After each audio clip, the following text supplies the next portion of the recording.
Once, long ago, in a time when the world was still young and stories were passed down from one generation to the next, there was a woman whose name was almost forgotten.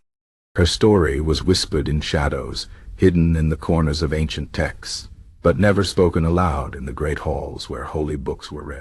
Her name was Lilith, and though she was erased from the Bible, her tale lingers like a ghost in the wind.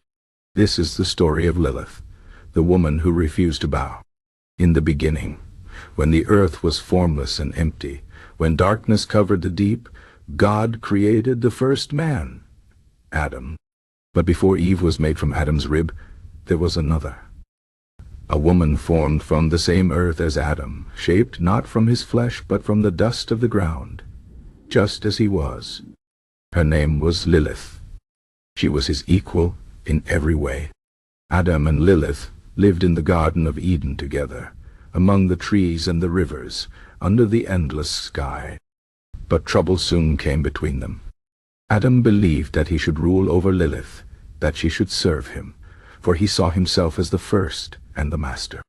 But Lilith refused. She stood tall and said, "We were both made from the same earth. Why should I lie beneath you? Why should I be less?"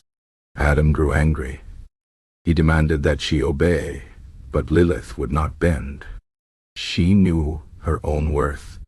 And so one night she spoke the secret name of God, a name so powerful it could break chains, and with it she fled Eden. She left the garden behind, flying into the wilderness where the wind carried her far away. Adam cried out to God, saying that Lilith had abandoned him. So God sent 3 angels, Sinoi, Sansonoi, and Semangeloth, to bring her back. They found her by the Red Sea, where she had made her home among wild creatures. The angels ordered her to return, warning that if she refused, she would be punished. But Lilith stood firm. "I will not go back," she said.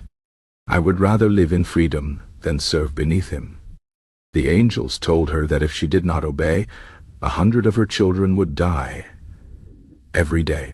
Lilith laughed bitterly and said, "Then so be it. But know this, wherever children are born, I will have power.